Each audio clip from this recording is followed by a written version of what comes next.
مشکات میں حدیث ہے، کتاب الایمان میں، رسول پاک پڑھیے درود شریف صلی اللہ تعالی علیہ وسلم، حضور صلی اللہ علیہ وسلم نے حضرت سعد بن معاذ کا جنازہ پڑھایا، پھر حضور قبر پہ کھڑے ہو گئے اور نبی پاک تسبیح پڑھنے لگے، سبحان اللہ والحمد للہ ولا الہ الا اللہ واللہ اکبر، پھر حضور نے پڑھا سبحان اللہ والحمد للہ ولا الہ الا اللہ واللہ۔ حضرت انس بن مالک کہتے ہیں حضور کے چہرے کا اچانک رنگ بدلا، آنکھوں میں آنسو آئے، حضور نے زور سے پڑھنا شروع کر دیا سبحان اللہ والحمد للہ ولا الہ الا اللہ واللہ اکبر۔ کہتے ہیں حضور نے زور سے پڑھا، آہستہ آہستہ محبوب کے چہرے پہ خوشی آنے لگ گئی۔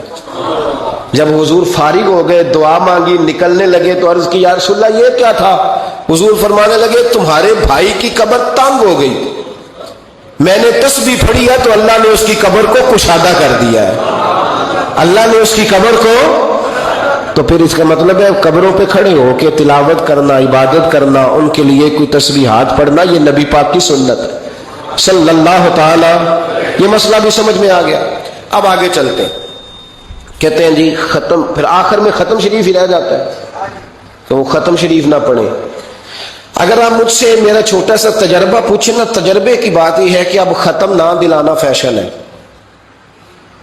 اب یہ فیشن ہے، کیونکہ اب لوگ کام وہ کرنا چاہتے ہیں جو باپ دادا نے نہ کیا ہو، تھوڑا سا انوکھا کام، ذرا سٹائل ذرا ہٹ کے، کیونکہ ختم دلانا بزرگوں کا طریقہ چلا آ رہا ہے، کہتے ہیں ختم دلاتے ہیں بڑی معذرت کے ساتھ، کچھ باتیں مجبوری ہوتی ہیں، وہ ہماری مجبوری ہوتی ہے، ہم پر سوالات کیے جاتے ہیں تو ہمیں پھر اپنی جماعت کی ترجمانی کرنی پڑتی ہے، اور بعض جگہ پہ دل نہیں کرتا بات کرنے کی، طبیعت نہیں چاہتی، بلکہ یوں سمجھ لیں کچھ لوگوں کو ہم اس قابل نہیں سمجھتے ان پر بات کی جائے، لیکن پھر بھی بات جب سوال اٹھتا ہے تو بات کرنی۔ میں نے بڑا عرصہ پہلے کہا تھا کہ عیسائی ہو نا غریب ماڑا تو لوگ پوچھ لیتے ہیں اس کے ساتھ کھانا کھانا جائز ہے، پوچھ لیتے ہیں نا، اگر ٹرمپ آ جائے تو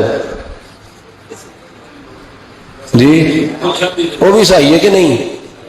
بولے یہ جو آپ کے وہ آتے ہیں وزیر خارجہ وہاں سے، یا ان کا کوئی رکن پارلیمنٹ آتا ہے تو آپ کے وزیر اعظم وزیر خارجہ ان کے اعزاز میں ظہرانہ دیتے ہیں نا، تو ٹیبل پہ کھانا لگا ہوتا ہے، ادھر ہمارا بیٹھا ہوتا ہے، ادھر ان کا بیٹھا ہوتا ہے، جائز ہے؟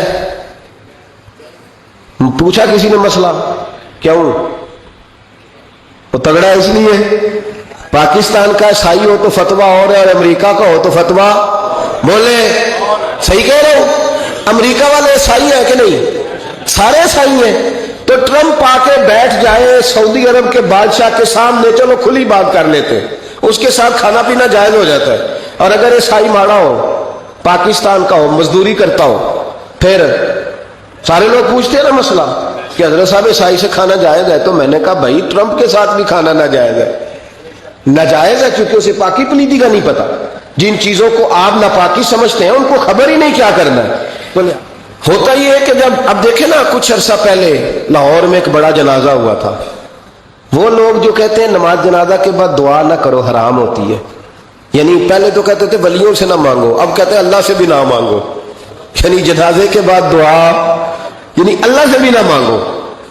تو پہلے عام آدمی کے لیے فتویٰ اور تھا، لیکن اگر سابقہ وزیر اعظم کی بیوی کا جنازہ ہو تو پھر فتویٰ پھر کیسے جائز ہو گئی؟ اب دعا جائز ہے؟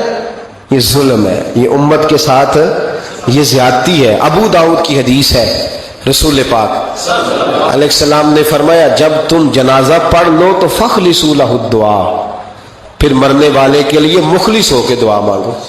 مانگنی چاہیے نا، لوگ افتراق پیدا کرتے ہیں، فرق نہ، یہ درست نہیں ہے۔ امت کے اندر یہ آپ نے بات یاد رکھنی ہے، ہمیشہ سے اولیاء کے آراس کا سلسلہ ہے، عرس منائے جاتے ہیں، ان پر ختمات شریف ہوتے ہیں۔ اب ختم شریف کے حوالے سے سن لیں، رسول کریم علیہ السلام نے ہمیں ایک دعا بتائی ہے کھانا کھانا، کہتے ہیں آگے کھانا رکھ کے قرآن شریف نہیں پڑھنا چاہیے، کھانا کا آگے رکھ کے آپ بسم اللہ شریف پڑھتے ہیں؟ پڑھے ذرا، پڑھتے ہیں نا ماشاءاللہ؟ یہ قرآن پاک ہے کہ نہیں؟ تو روٹی جائز ہوئی کہ ناجائز ہو گئی؟ برکت والی ہو گئی، بلکہ حضور نے فرمایا جو بسم اللہ نہ پڑھے اس کے ساتھ تو شیطان شریک ہو جاتا ہے۔ تو ہم تو بھائی ہر روٹی ختم پڑھ کے کھاتے ہیں، ایک آئے تو ہم ہر کھانے سے پہلے پڑھتے، تو آپ اس بات سے منع کر رہے ہیں، کہتے چلے جی آپ پڑھ لیں، آیتیں پڑھ لیں، پھر دعا نہ مانگے۔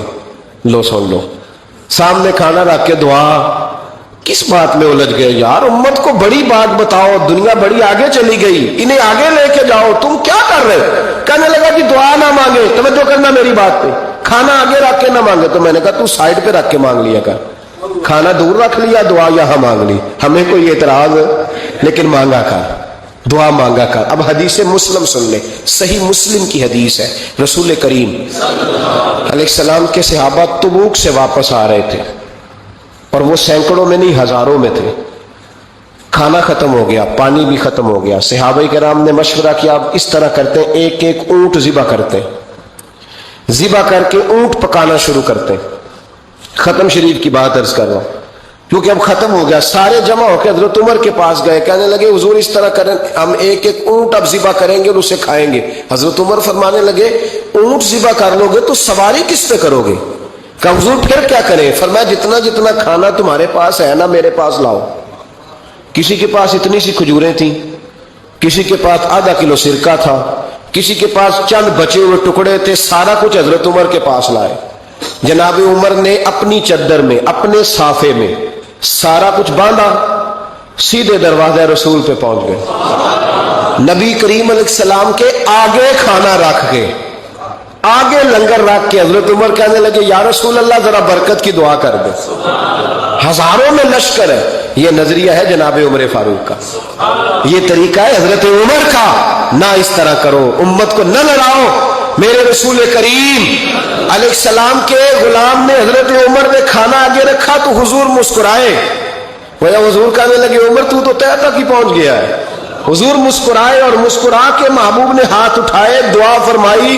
حضرت عمر کہتے ہیں جب میں اٹھا کے لے گیا تو وزن اس کا اتنا ہی تھا، جب میں لایا تھا جتنا وزن تھا، وزن بعد میں بھی اتنا ہی تھا۔ فرماتے ہیں میں نے وہ کھول دیا، اتنا سا کھانا تھا، میں نے کہا لو بھی کھاتے جاؤ۔ کہنے لگے ہزاروں کے لشکر نے کھا لیا، کھانا پھر بھی بچ گیا۔ فرمانے لگے واپس مدینے آنے تک ہم کھاتے رہے پر وہ کھانا ختم نہیں ہوا۔ یہ ہے کھانا آگے رکھ کے دعا کرنے کی برکت، یہ ہے کھانا آگے رکھ کے، یہ دعا کرنے کی برکت ہے، کھانا آگے رکھ کے۔ درویشوں کا لنگر کبھی ختم نہیں ہوتا، درویشوں کا لنگر کن کا میں کن فصلہ ٹے کن ہووے بخت سولا، دنیا آوے کھا کھا جاوے راضی ہووے بلا۔ درویشوں کا کبھی لنگر ختم تو جاری رہتا ہے، ان کے آستانوں پہ ہمیشہ لنگر، ختم شریف پڑھنا، اصالے ثواب کرنا، یہ ہمارا طریقہ ہے۔